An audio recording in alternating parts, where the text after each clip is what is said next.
great to have you with us for a live Action for Happiness event. Thank you so much to all of you who are joining us today. And it's great to have you here. And I'm particularly excited about welcoming today's special guest, Meg Zeenat Wamithi. It's lovely to have you with us, Meg. So grateful for you making time for this.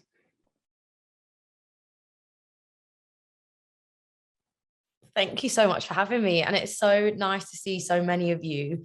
I've seen from all over the globe. So thank you so much, Mark and Action for Happiness, for inviting me down today.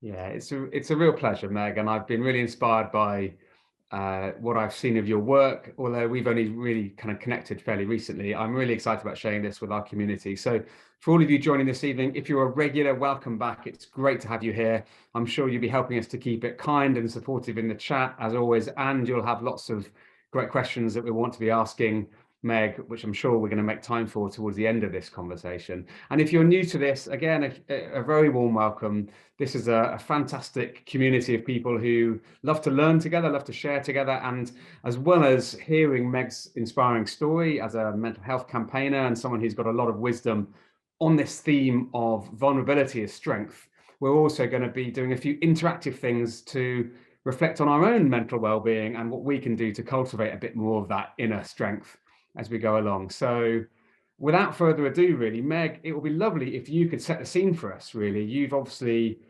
been on what sounds like a really challenging, but also ultimately a journey that's inspired so many other people because you've been able to share your story. I wondered if you could perhaps tell us in whatever way feels most relevant how we've got to you being here today talking about mental health. Absolutely. So good evening, everyone from the UK. I'm definitely speaking on evening terms, but I think we're going to dive straight into this idea of vulnerability because I'm going to start by just sharing my own story. So many of you will look at me and think that I'm very put together, but I'm absolutely not. I have something called social anxiety and BPD, and that basically means I have a clinically diagnosed mental illness. And BPD, I describe it as feeling exactly the same emotions as you, but times 1,000. If I'm really sad, I am absolutely devastated. Viola Davis performance. If I'm really angry, I feel like I'm Hulk and I want to smash things up. And all of those ranges of emotions can happen in a space of 10 minutes. So I have no real control over them.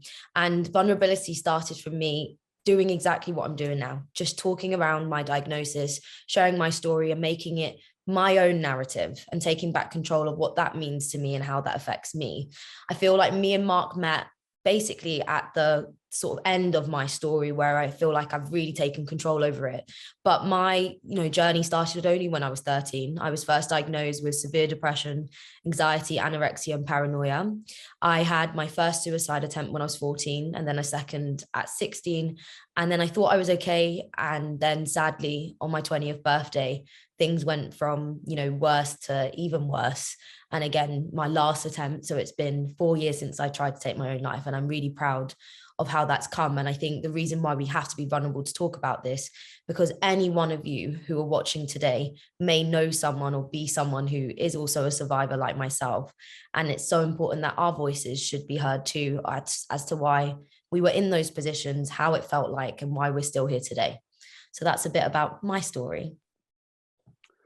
Meg, thank you. Wow. Well, first of all, I just wanted to hold sort of space for what you've just shared and, how difficult that must have been for you, not only going through what you've been through, but also developing that courage to talk so openly as you have done. And it makes me remember something that we all know and yet forget, which is we can't judge people by appearances because we never know what's going on inside. And as you said, I mean, the way you come across, you seem so confident, so self-assured, and yet on the inside, many of us who present that way may be having a very different experience. So it's actually really humanizing and I think ultimately really inspiring to hear from you that actually this is the reality, not just that you've been through, that so many of us have struggled with at times. So thank you for being so open about that. You talked about how opening up, and being able to start recognizing this and talking about it is something I've heard you speak openly about. Maybe you could share with us some of the conversations that allowed you to go from this being something you kept inside to being something that you started to talk about. So absolutely. So I think vulnerability is a lot around figuring out when you should be vulnerable. And I think it's taken me years and I'm still learning and figuring out what that looks like. But I, remember three main conversations I've had that have changed my life. And really early on, during when I started my first like mental illness journey at 13, it was a teacher who I love dearest. And she's definitely one of those that will go down in history for saving and changing my life. And I think if you've ever watched the Adele, when her live performance where the teacher was in the room, that is definitely, if I ever become as big as Adele one day, I would hope that B is there in the room. But for me, the vulnerability came from her creating a safe space. I hadn't talked about what was going on at home for years, and I hadn't really spoken about it to the school or really any of my friends. But my teacher B had recognized that I started to isolate myself, which many people do when they're going through a hard time, from the things that they love or the people that they love. And I felt really lost. And I was always a really high achiever. I was someone that was very confident, proactive, articulate, and self-aware, but I just felt really lost. And I went to maths as normal, and I honestly kind of broke down after maths and was like, I absolutely do not want to go for lunch. I don't want to have conversations around the eating disorder or why I'm just not Meg at the moment. I think our friends and family can recognize that we're not ourselves, but no one really knows how to approach it. And I remember her just saying, like, you can have lunch here. We don't need to talk. We don't need, we don't need to go into it, but this is a safe space for you. I'm going to be marking. If you want to do stuff, play music, whatever you want to do, this is now your space. And, it took 1, 2, 3 weeks before I actually opened up. And I remember for the first time feeling strong enough and brave enough, but also safe enough to just break down and say, you know what, I'm not okay. And I don't think anyone recognizes that I'm not okay. And that was first point of vulnerability. It's not necessarily me having the strength, but someone else creating that safe space for me to do so. And I remember that even now. She sounds like a lifesaver in that sense. I think we're going to come back to that idea of how we can help others feel safe and the importance of that safe space. But maybe we could just wind back and think about the basics here a bit. It seems to me in some ways entirely natural that we're slightly reticent to talk about our inner demons and our mental health challenges. What's your sense of what's going on there, and what's the shift we can potentially engage with that makes us think, actually, instead of this being a weakness in some way, that actually being more open, being more vulnerable is both more honest, but also gives us a chance to find our power in a way. Why are we the way we are, and what do you think is the trigger for change there? I think an easy thing to say is just common pressure. I think society makes us the way we are because everything almost needs to feel like a finished product. And I think when we think around why we're not vulnerable, it's less about ourselves and more around other people. In the same way that, you can clearly tell yourself out loud, I can clearly say, like, I'm not okay. But it's that judgment from someone else and how they are going to take or perceive you that could change. And I think for me, there was so long, and I often get it sometimes when I don't feel as comfortable to speak up, not because of me, but because of what I believe someone else is going to say about me, feel about me, or how I'll be judged. And I think that's probably one of the main reasons that people don't open up. And I think the switch comes from you saying that enough is enough. And when I say enough is enough, I think the idea that I want to kind of come across is masks. I feel like for so long before I became very vulnerable, I was wearing masks. And can you imagine having to carry like a house on your shoulder, which is all of that emotional damage and emotional pressure and emotional instability that you already have to manage your own mental health, as well as like your whole street of houses on it to looking after other people, is so hard. And I think you have to ask yourself, at what point am I going to let this down for myself? I want to walk with ease. I want to walk with the freedom, and I want to take back control of this narrative, whether someone is going to respect me or not, or value me or not. This is me, good, bad, and ugly. And that's kind of the shift that happened to me. And I think happens to many other people, which is like, I want to take back freedom. I want that control back, and I want this to be me. So there's no pressure to wear a mask anymore. And I feel that we often assume that if we were to share what's going on for us, we might then come under criticism or feel some stigma or have an adverse reaction. And yet what I've seen in responses to your amazing sort of story, but also to many others, is that people generally respond in incredibly compassionate and understanding ways when we open up a bit. Is that your experience? Absolutely. Like, even just, I don't want to share too much because it's not my story, but Alex behind the scenes at Action for Happiness literally did this earlier. We had a moment of vulnerability, just speaking around his own mental health and where he is today and why he felt like today's session was so important. And likewise, because he opened up and I was already feeling a bit socially awkward and really nervous around, I'm not in the best mental space right now. I don't want to, again, I don't want to look like I'm not okay. And I think that level of vulnerability that he led with allowed me to be vulnerable. And I think two strangers at that point were able to connect in a really deep, meaningful way. And I don't think that would have happened if we didn't let that guard down. It wasn't around looking our best or coming as a finished product. It was just, let's communicate and connect human to human, and humans connect on emotions, feelings, and relatability. And I think you get that from being open and vulnerable. That's a lovely example, Meg, and a credit to both of you that natural connection happened. In some ways, it feels like this sort of metaphor of taking off our masks is quite relevant here, that we often walk around with our how we want to present ourselves to the world. And actually that sort of here's the real me thing is a source of connection. I feel that particularly for the younger generation, with the social media pressure of looking great and kind of curating how you appear online, that young people have this particularly hard. Actually, there's so much pressure to look and be a certain way. Is that, how do you see this through younger people and the generation behind you, if you like? Have we got all day to talk about this? Oh my goodness. So absolutely, there's so much more pressure now. And I think the only way I can explain this is this idea of like highlight reels. Can you imagine watching a story or watching a film and seeing only the beginning and it jumps straight to the end? Social media has created this imagery where everything that's in between everyone's journey gets missed out. And it's almost like looking at everything that's been perfected, so no one really knows what's real or not. So you can be sat at home literally feeling so down because your life doesn't look the way someone else's, not knowing that when they actually posted that video, they're also in their pajamas, they've got spot cream around their face, they don't look that way. And I think for young people, this is all they know. They didn't grow up in the same time as us, where social media wasn't necessarily there, and we don't see these types of roles being projected at us. This is what they know. So they're always trying to strive for maybe something that's unattainable. And can you imagine that? Can you imagine growing up with so much noise as to how you should be, how you should talk, what you should do, what you should be excited about? It would be tiring, absolutely tiring, bearing in mind trying to navigate life, figuring out who you are, and those transitions from school to university to employment, and what being an adult must be. You have to navigate all of this noise. It's almost like a radio station and you're trying to hear your own voice, but just before you get to that station, there's so much noise. That's kind of how it feels like to be a young person today. Yeah, I agree. And Nikki's just made a great comment in the chat saying showing vulnerability is really hard for teens when so many of their peers are judgmental or embarrassed by shows of emotion.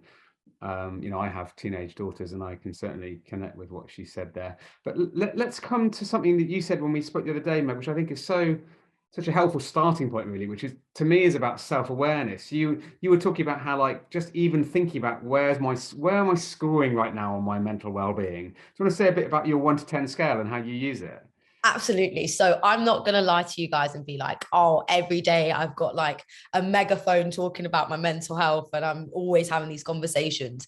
But a really good thing that I think transformed my relationships, my like very immediate relationships with my friends and family, was using something called a mental fitness, score, which is really asking yourself on a scale of 1 to 10, 1 being terrible and 10 being amazing, how do you feel today? So I thought it'd be a good opportunity for us all to tune in and do this, because I think we probably need it depending on where we've been today, just to kind of refocus and settle. So Mark, I would like to ask you this question.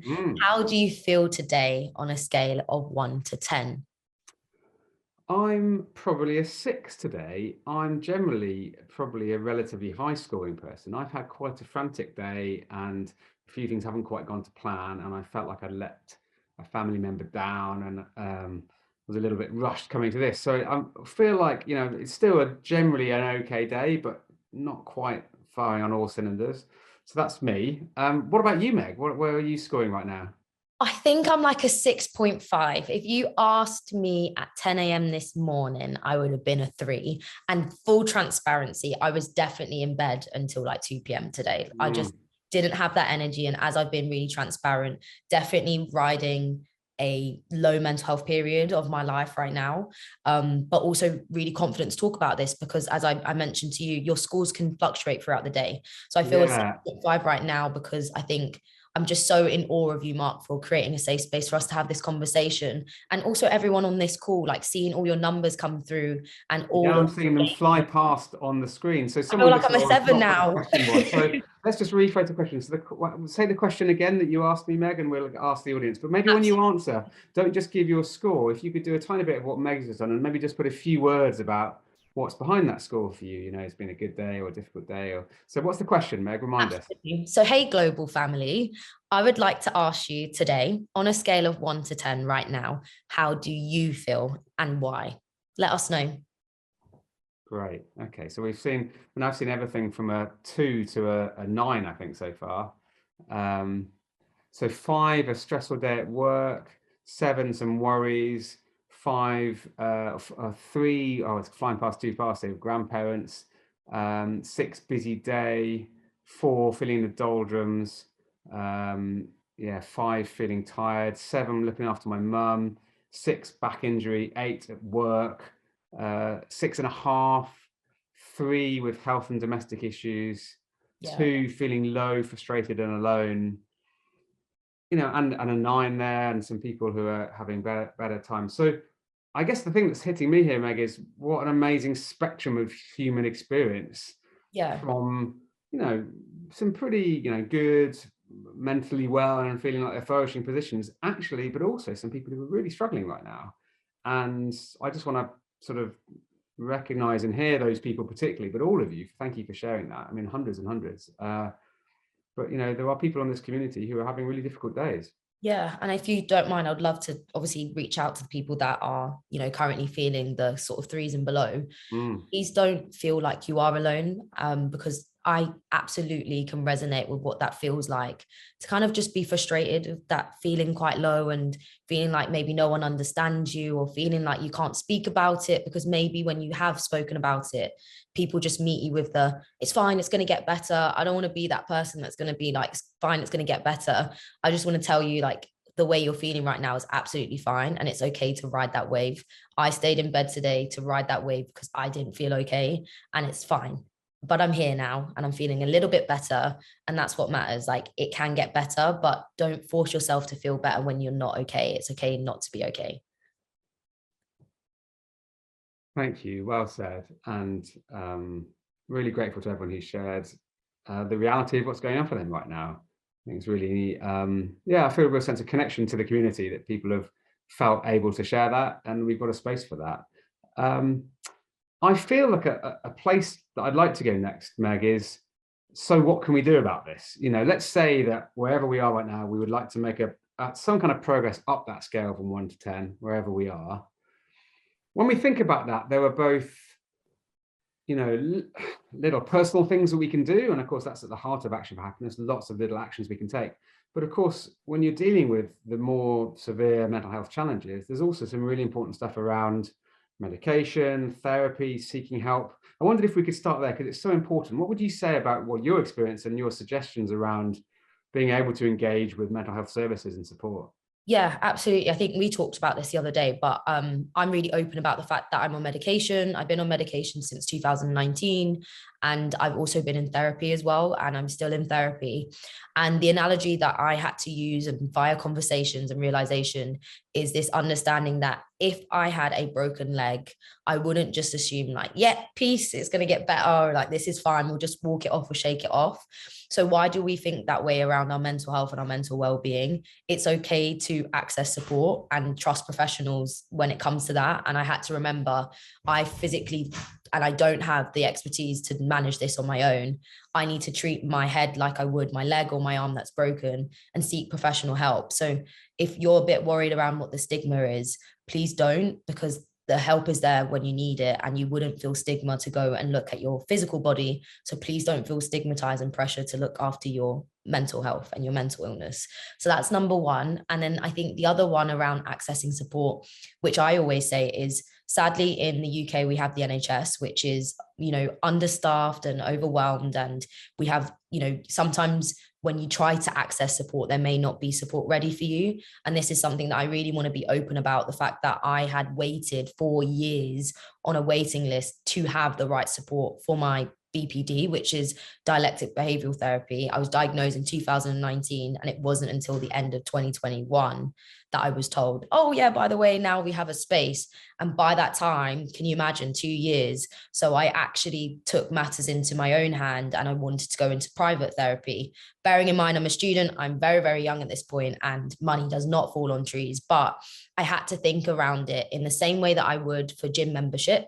Most times, I don't know if you're guilty like me, I'll pay a gym membership and maybe 6 months I've not even stepped foot in the gym and they're taking my money.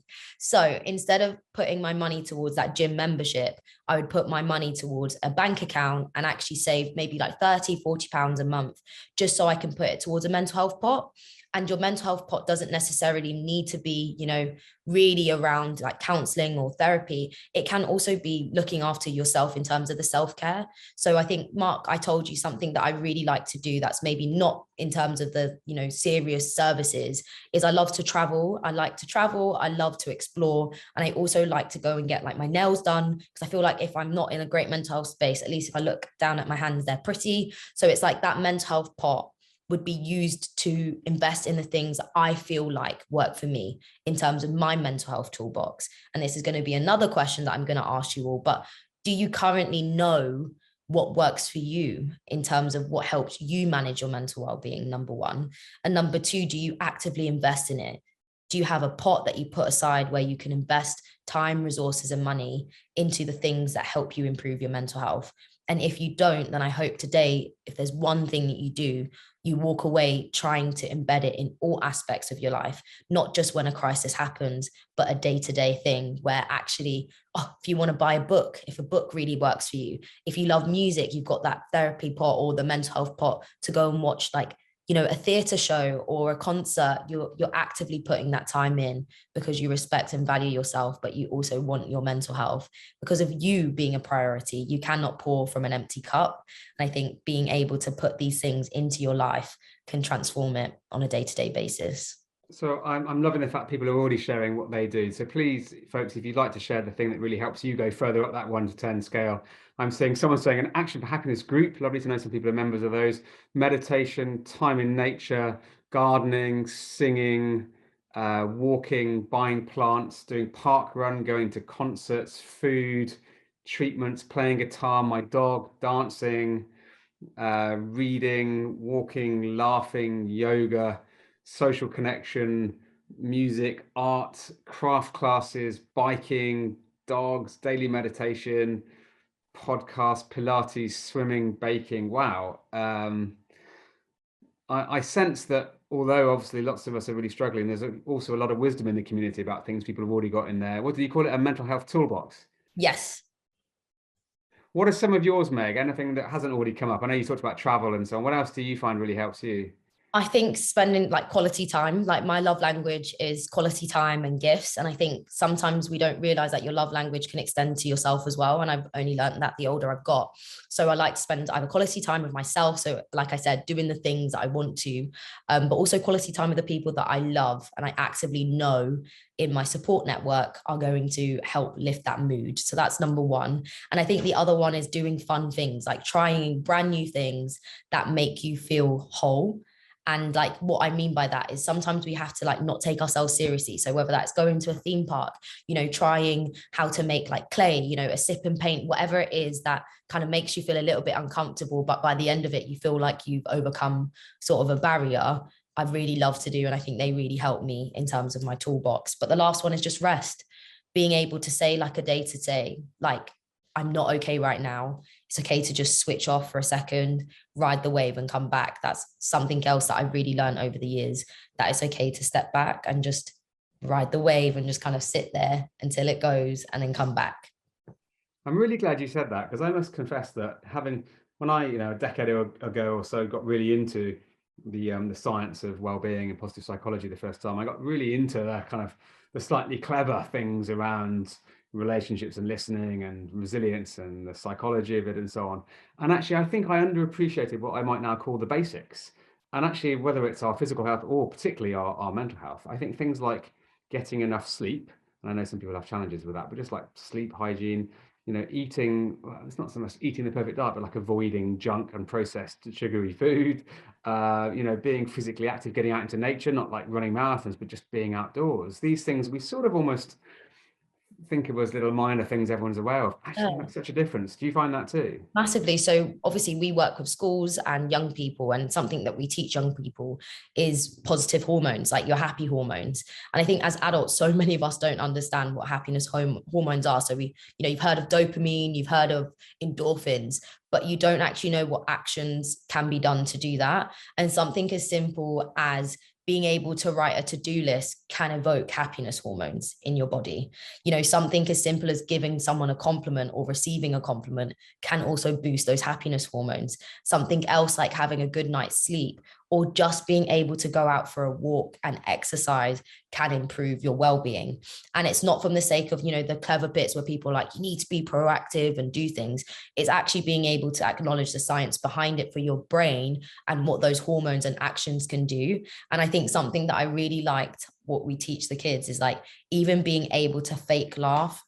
I used to do this when I was like go on stage and I'm not feeling too great, but fake laughing with other people instantly transforms to a real laugh because you realize that you're laughing and it's so quick for you to kind of like snap out. And I saw someone else put on there that laughter is really, really good. And it absolutely is, because it just transforms you from wherever your head was, wherever your mind has been, your thoughts of, overthinking, to just being in that space and that laughter and that action, just being present again. Something on this topic has just made me laugh. Laura has just said a really wise thing in the chat about how your brain doesn't realize it's a fake laugh, but she actually put Brian instead of brain, which then made me laugh. So she said, my Brian doesn't realize it's a fake laugh. And I'm like, oh, that's a typo, but that's actually really, really made me laugh. So thank you. Meg, can we come back to this topic of vulnerability? Because we started there and I think it's so powerful. But I just, amongst all these fantastic comments in the chat and so on, I spotted one from Mick, and Mick said, I don't ask for further help because it makes me feel like a failure. And I think, I just want to hold space for what Mick said there, because I think that's a really, really emotional experience that lots of us have, which is like, if I start suggesting that things aren't good, then I feel like a failure and people might judge me and so on. And that's really real. Yeah.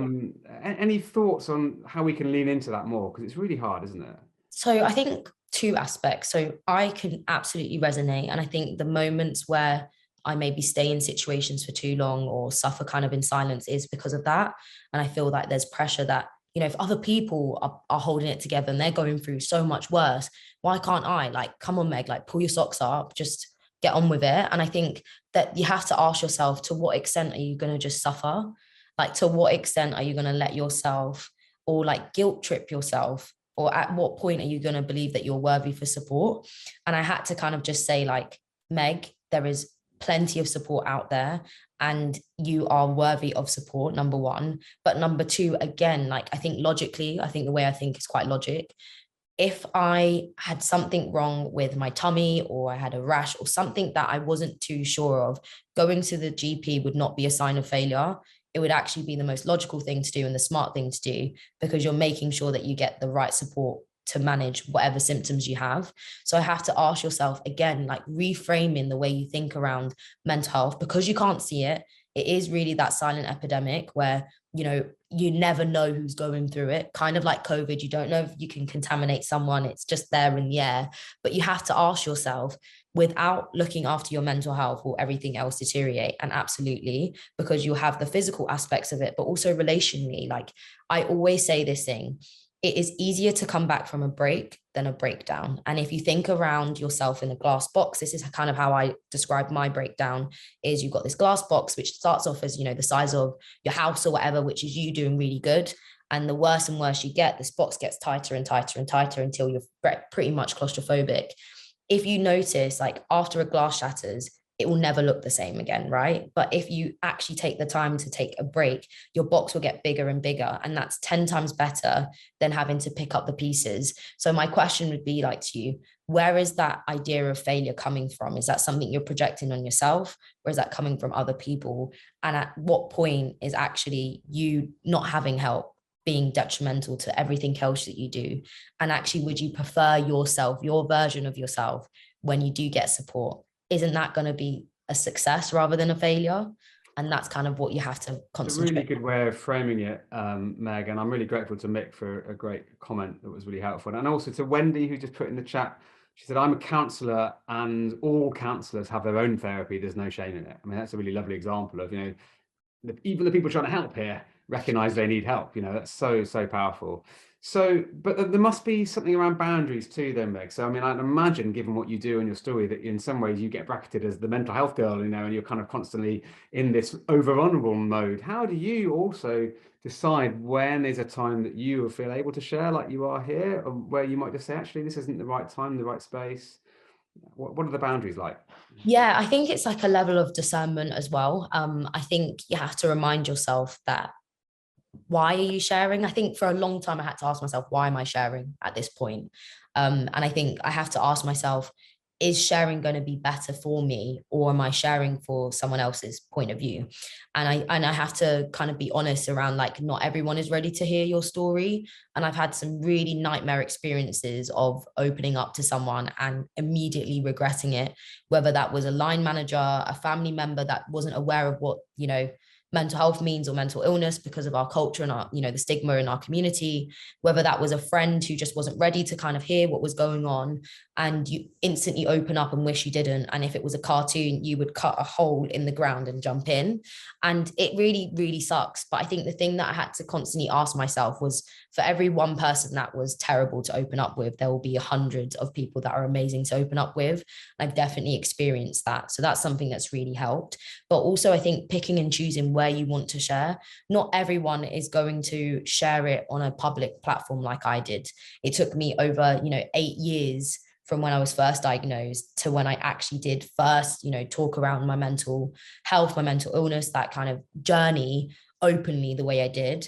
But it took some time, and it really started with me having those individual conversations at first, whether that is me talking in those numbers, me just sharing why I was away or why I was hospitalized, why I'm taking the medication that I am, to then being able to talk around, helping other people or things like that. So I think it's really around you, and you being able to take that control.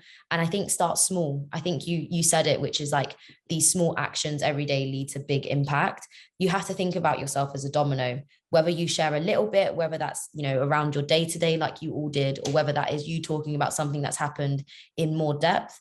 You pick and choose when you feel strong and when you want to be vulnerable, and where you feel safe. I think that's the biggest word, where you feel safe, that you are going to be secure, and the people around you are going to make you feel safe to do so. Yeah, that safety point is so important. And in a moment, Meg, I want to turn to the Q&A, where we've got some great questions coming in. So if you're watching this and you'd like to ask Meg a question, please feel free to add your question, and also vote on each other's, because we're going to see the ones that get upvoted the most. But before we go there, Meg, I wanted to move to a related theme you've touched on a little bit, which is helping others in these situations. I mean, a lot of this is about self-care and understanding ourselves and being able to share ourselves, but lots and lots of us know people that we know and love and work with in our families, our communities, workplaces, wherever, who either we know they are or may well be dealing with challenges of their mental health.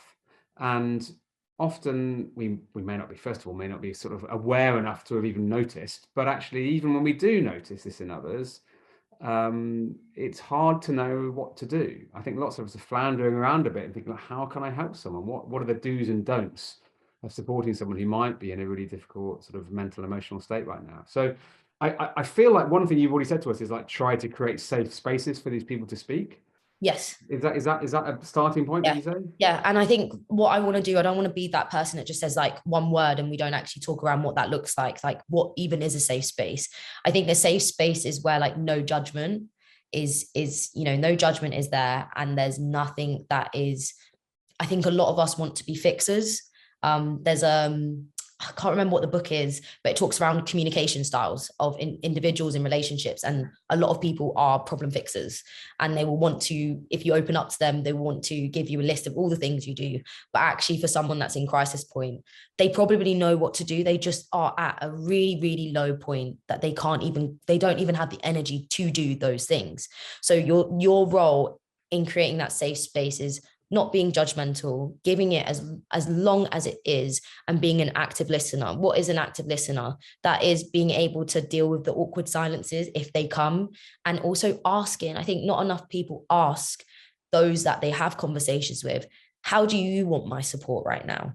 Because I think sometimes it can be very overbearing when someone is just constantly asking you. Maybe you just want someone to just be there. Maybe you want someone to just be proactive to check up on you. Maybe you don't want a phone call. Maybe you want a text message. Maybe you want to meet in person. I think we have to step away from what we need or what we have to do to more around how can we be there for them?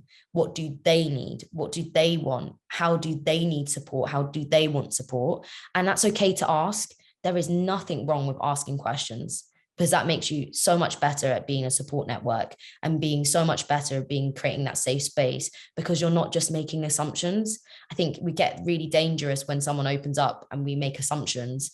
That makes them probably want to close off straight away. Or when we jump to conclusions, sometimes it's better to just nod, ask questions, reiterate, and it's actually okay to also repeat back to someone what they said, because as someone who's definitely been in a low position, when someone's repeated back and said, oh, Meg, did you say, you mentioned just now that you were feeling this because of this. Was this a recent thing? What's been going on? And again, you're being able to probe in a really safe manner that feels like you're interested and that you care. I think that reflection skill, that active listening, but reflecting back, I found really awkward when I was first introduced to it. It didn't feel natural, but I've been amazed at its power.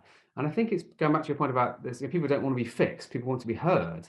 And the best way you can help someone feel heard is to sort of try and articulate what you've heard them say, and then sort of check in with them to see if you've got it right. We had Nick Marks on one of these events recently, and he had in his prior life trained as a therapist, and he said this incredibly wise therapy sort of mentor that he worked with said there were basically three things you do as a therapist, Nick. She said, let's see if I get this right. Number one, you listen to people. Number two, you reflect back what they've said to make sure you've understood it. And number three, you sort of ask some helpful questions to sort of help them work out what's going on for them. And I thought that was incredibly wise, because none of that is telling them the answer or offering solutions, but it is all about, in many ways, that is a safe space, isn't it, really? Absolutely. And I just saw Ali in the comment, which is actually a term that I use all the time, which is, do you need an ear or a hand? That is absolutely the right thing to be asking. That's a great question. About. And I love it, because I often use it with friends and family, like, do you need me to listen right now, or do you want my hand? And it's such a great way for them to understand, oh, actually, why have I opened up? Have I opened up because I actually want help? Have I opened up because I just don't want to have to ask questions anymore or answer these questions that people have? Or have I opened up because I genuinely need help, and this is my cry because I know this person's going to help me? Yeah, well said. I love that. An ear or a hand. I'm going to remember that. Let's come to some of these great questions. I'm really like you. Keep being taken by things people are sharing in the chat and all the great engagement in the community. Gemma has asked, should we be vulnerable all the time or only with people we trust? And what if being vulnerable backfires on us? How do we bounce back? It's a good question. And I don't want to, and I think it's really subjective to everyone, like each individual, because I think in the times where I've been really vulnerable, and I'm going to be really vulnerable now, I was in a relationship, a really long-term relationship, definitely my first love. And I remember, this was at the point of when I had the relapse, I had the breakdown just before I was, diagnosed with BPD. And I first opened up to my partner, and he said, oh, well, what do you want me to do about it? And I couldn't believe it. And even though I was super silent, inside I was screaming, because I thought, this is exactly why you don't open up, because people just assume, it gets better, or if they haven't been through it, it's just a you problem, and all of those things. And it was bad, because after that I just reclused myself and I never spoke about it again until the breakdown. And it had to be a physical thing, where even if you're living with someone, they may not be the right person for you to speak to. And I think the way I handled it was acknowledge that that was not going to be someone I'm going to talk to around my mental health. I need to find people I can. And I actually did, which was two friends at uni, who one of them is still my best friend now and is definitely a safe space where I can always go to. But also when I went into counseling again. So before therapy, like actually having a therapist in terms of DPT, I had a counselor that was part of uni. And I think that was the first time I was able to speak around the fact that, not always you can speak to people. And I think it's okay to take time and be wounded by it, because it is a really scary thing. And the pressure of, is this going to be always the case? Every time I open up, someone's just not going to get it. And I'm going to feel so crappy after I've opened up, because I definitely did feel 100 times worse opening up. But I'm so grateful that I found an amazing partner now that I've been with for a long time as well, who never made me feel that way. And that's just showing you how, again, like I said, for every one person there is that's terrible at opening up, there are hundreds of people that are. And I think going into counseling and therapy taught me around taking ownership of, when you want to open up. And I think the other thing that's awesome as well is, for ages before therapy, I was journaling. My mom introduced me to a diary when I was like 11, and it's a tool that I use all the time. So, and I think when I feel like I don't have a lot of people to speak to, I speak to my journal. So whether that is processing something that I felt socially, like I have social anxiety, whether that was a panic on the train, I'm not ready to talk to someone else, let me just journal it. Let me work it out and journal in my, journal, and like, let's process it. I think journaling is a fantastic tool where you can gain the courage, because you are owning that narrative and there's no judgment. There's no one who's going to ask you questions. You can be as open and honest as possible. And I think if you don't have a journal and you've not tried it, please do. There's also so many ways that you can journal. So I also video journal. So if you've got a laptop and you've got, a webcam, you can just sit there and have a conversation with yourself, and you just video it. And the same way that you could ask yourself, how am I doing today, Meg, on a scale of 1 to 10, opening up about what that looks like, you can do that, or a voice memo, or you write. And I think it depends on how you feel like you want to communicate. But I definitely use video journals and a written journal to help me when I don't feel like I feel strong enough to talk to other people about it. I absolutely love that idea of it being like talking to a person. I don't know if you saw this, but about 5 seconds before you said journaling, Elizabeth asked in the chat, what about journaling? So it's like you kind of read her mind. That was fantastic. I also think you've asked what's currently the top question, you've answered, sorry, what's currently the top question here about, have you found in the past that you were vulnerable to the wrong people, which had a difficult impact? I think you talked about that very openly. So I'm going to bring together the two next questions, because they're both about how does being vulnerable differ from other things people might associate with that? So Clifford has said, how is showing your strength through vulnerability different from playing the victim? And Detola has said, what's the difference between vulnerability and oversharing? So some of these thoughts about, am I trying to get attention? Am I going too far? How do we find that balance? And what's the right way to think about it? Oh my goodness, this is such a difficult one. And I don't think I have a clear answer for you, because I sometimes, and I know it could be part of the BPD or social anxiety, where I could tell myself, don't overshare now because you're a burden, maybe you shouldn't have said that. That was a bit too much, like keep it to yourself. But then I had to remind myself that, we overshare around everything. People talk around so much stuff, like people overshare what they ate or what happened in the morning or things like that. So why can't we share around the things that are even more important or even more meaningful? And I think you can never overshare to the right people. And that's something I'm just going to be really clear on. I don't think you can overshare to the right people. The people that really care around you and the safe spaces that are in will never tell you you're oversharing. I think, in a workplace or, in, for instance, on social media, maybe pick and choosing. But I think if you've got an amazing community like we do right now, and the fact that everyone is so open to being vulnerable, I don't think any of you will probably regret being really vulnerable today, because we're in this safe network of everyone that understands it and gets it and is not going to be judgmental. So that's one aspect. But I think the round playing the victim again it's the mindset shift. I think for so long, mental health has been that thing that we don't talk about, in the same way that back in the day, kids should be seen, not heard. It's the same, as mental health, when we're supposed to just keep it behind closed doors, like don't talk about it. And I don't know if it's a very British thing of just, you keep everything to yourself.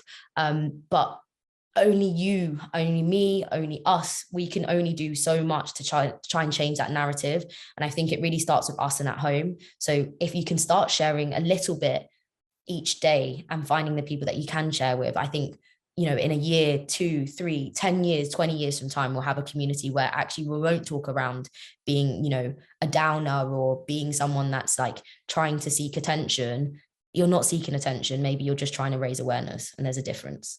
Well, I'd like to credit someone who's shown a bit of vulnerability in their question here. So Courtney's said, hi, I'm in recovery and would love to share my experiences to help others, but I really panic after I speak about them because I feel exposed and paranoid that somebody will use them against me somehow. Any tips on when it's safe or the right time to share? Thank you for that, Courtney. I think I think for me, and I'm only going to speak from my perspective right now, is I think I don't share everything. And the reason I'm going to say I don't share everything, because I believe it could be more harmful to share that. So, I'm going to issue a trigger warning right now, which is I often don't talk in depth around the suicide attempts, because I really do believe that depending on where someone is, that could be really triggering. But I also don't talk around self-harm, because the internet, and you never know when you can get triggered, can be a really, really terrible place. And this is just being open around what a young person can find on the internet. When I am going through a hard time, or when I was in a really bad place under 18, there are sites, websites, and social media hashtags that can show you how to do everything from harming yourself and not being here anymore. And that's scary. And I think I had to ask myself, am I going to be adding to those scary like hashtags or those scary narratives that are not going to help someone if they're in a bad place? And to what extent is what I'm going to share going to be really bad? And that's kind of how I was able to distinguish the difference. But in a closed space, in a closed environment where it doesn't get extrapolated, then I feel confident enough to share around, what's happening. So I think it's really around understanding what you're going to share, why you're going to share it, and who's going to hear it. And I think something I had to ask myself for so long is, when I didn't share, the reason I probably didn't share is because I don't think the other person was okay enough to hear that, or was ready enough to hear that. Part of being vulnerable is also being able to read the room, and not everyone is going to be in the right headspace or in the right emotional like literacy space. Like, not everyone is emotionally literate, not everyone is very empathetic or in tune with how they feel, and that's okay. And I think being able to kind of read the room is a really important thing to do. Yeah, well said. But that reading the room thing isn't just about the individual. Sometimes it's about the culture or the organization or the space. And I saw a few people mention in the chat earlier about workplaces. Tahara's got a great question about how do you be honest and vulnerable at work when it can really help, but you're not sure about how others will react, and maybe even afraid to lose your job if you are. I'd imagine that's quite a common worry, because we want vulnerable, authentic workplaces, but we also know that many managers aren't necessarily in the right headspace to respond appropriately. Yeah. And I think something I said was, if a workplace doesn't like, what did I say? It was a big thing. And that's what made me quit my job. So if a workplace doesn't help or doesn't give me the room for my mental health, then it's not for me. Like, no job is more important than my mental health. And that's kind of how, as an individual, you have to go by, because I do believe that there are many different roles and experiences out there that will be better for you. And number two, I think someone at work actually said this to me. So I quit my job because of my mental health, and it was really because of my line manager. And I had the worst experience ever, really and truly, like panic attacks before work. And I had to think around income, am I quitting? Am I a failure? Am I not putting up with it? But I did speak about my mental health. I just didn't have a great line manager to handle that. And someone at work, which made me feel really comfortable. I love her to bits. We're still really close now. She said, even though that line manager may not be the person that you should have spoken to, or it didn't go so well, there's actually a network of people that are really great to speak to. And she said, if you felt comfortable enough to speak to me, you can. And then she gave me the name of a different MD that I could go and talk to. And I think when I was able to find the right people to speak to, I felt more empowered. And I said, thank God there's actually people here that get it.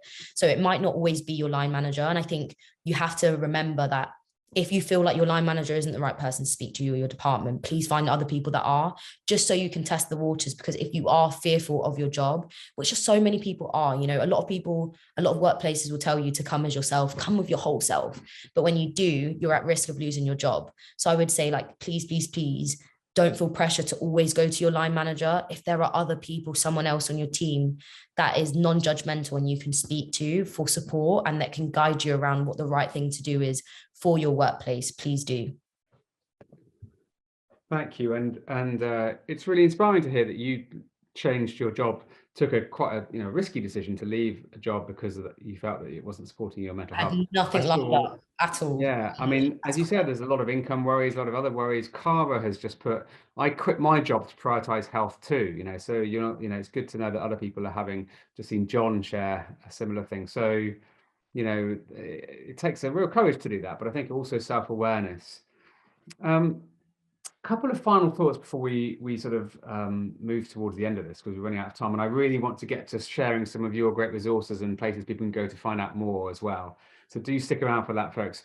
I've got one question that has intrigued me, because I sort of feel like we've covered it, but actually I think it's really valuable. Josh has just asked, can you describe what the examples of vulnerability are? We've talked about this sort of like being vulnerable, being open.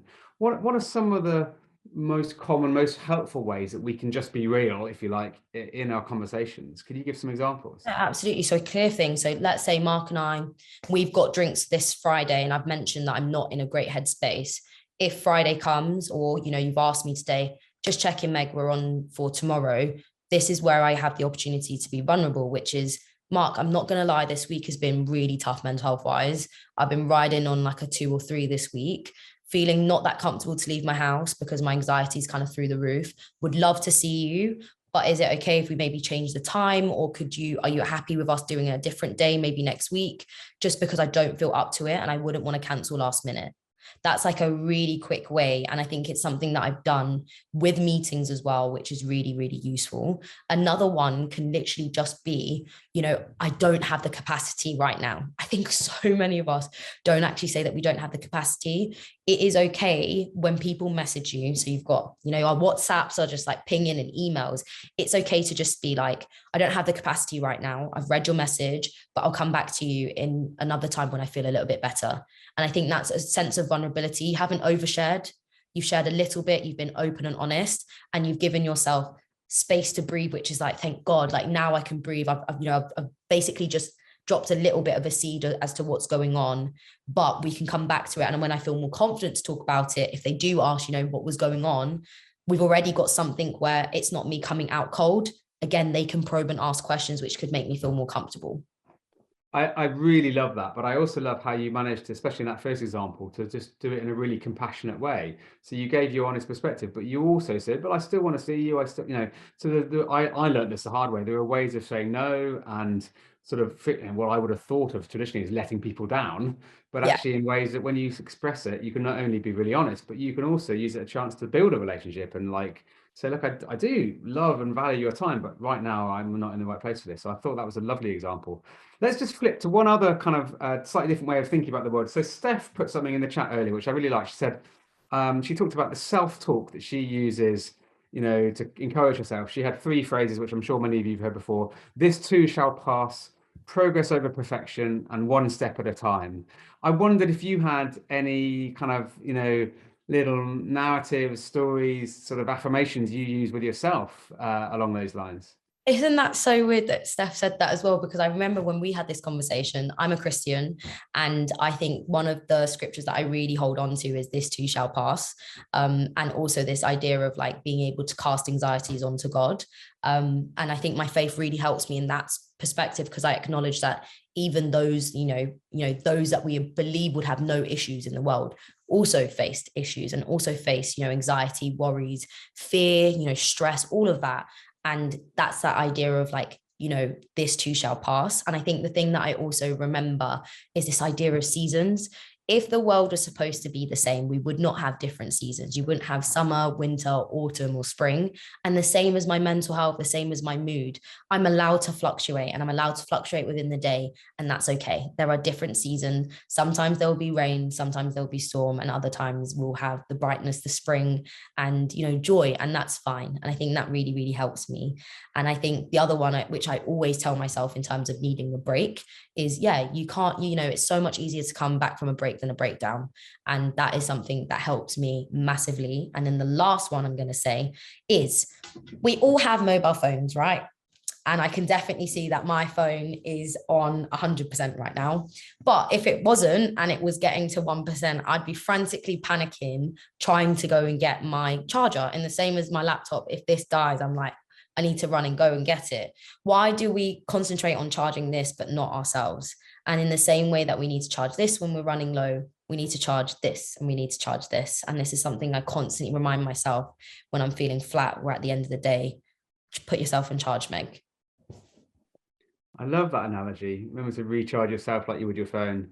I also love that comparison that says that we spend time every day on our dental health. We all clean our teeth twice a day. Why don't we make sure we have time every day for our mental health, which is arguably even more important? So Nikki should put, crikey, Meg, you're a wise one. I certainly agree. Meg, you mentioned briefly what we in the work you do in schools. I believe that's your initiative called Mind Mapper. Is that right? Would you like to say a tiny bit more about that? Yes. So I think the reason I'm wise is because of having to navigate all these things by myself. And as a result of navigating by myself, I really wanted to do something for young people. And it was really after the breakdown. And I created Mind Mapper, which is an education platform that teaches young people all over the globe how to manage their mental health. But we've created a curriculum that should give everyone before the age of 25 a basic understanding of mental health and well-being, not just for themselves, but for their friends and family, their peers, their communities, and their workplaces. And I think the thing that I've learned so much more is that this is what young people want, and they really wanted it, and they're really receptive to it. But that education, particularly mental health education, can transform so many people's lives. I really wish that I had the curriculum we taught, because I think I wouldn't have had to suffer in silence for so long. It's so fantastic you've done that. And what we'll do tomorrow, we'll send everyone a follow-up with a link to the video from this conversation. Please do share that with others. We'll also link to Meg's site, to Mind Mapper. I think you've got a great handout about vulnerability that we might be able to share as well, Meg. So looking forward to sharing that with you all. And please do follow Meg on all the social platforms. I would like to say some thanks, really. First of all, thank you to everyone who's joined this event and asked such fantastic questions, shared things so openly and honestly. And Meg, most especially, we'd all, I think, like to say a huge thank you to you for all the work you've been doing, but especially for what you've done for us here at this event. It's been an amazing combination of your personal story, lots of wise advice, lots of thought-provoking ideas, and really that honesty and that vulnerability in action, which has inspired us all, I think. So I wondered if you had any final thought you would like to leave us all with before we part. My big thing is, I hope each and every one of you from today moving forward makes mental health a priority in your life. And I also hope that you acknowledge that vulnerability can be your strength. I constantly have to remind myself that being vulnerable doesn't just help me, but helps amazing people like you.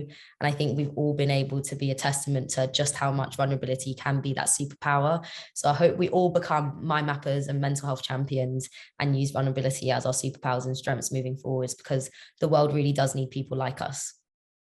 It really does, Meg. And Roger shared in the chat, I have a mantra too. No one can do everything. Everyone can do something. And Exactly. you've done something really special for us all here today. And actually, you've helped us realize that we can all do something, even just those little actions to share, to reach out, to create a safe space for others. So thank you so much for your time and for everything you're doing. Keep up the great work. And we look forward to carrying on the conversation.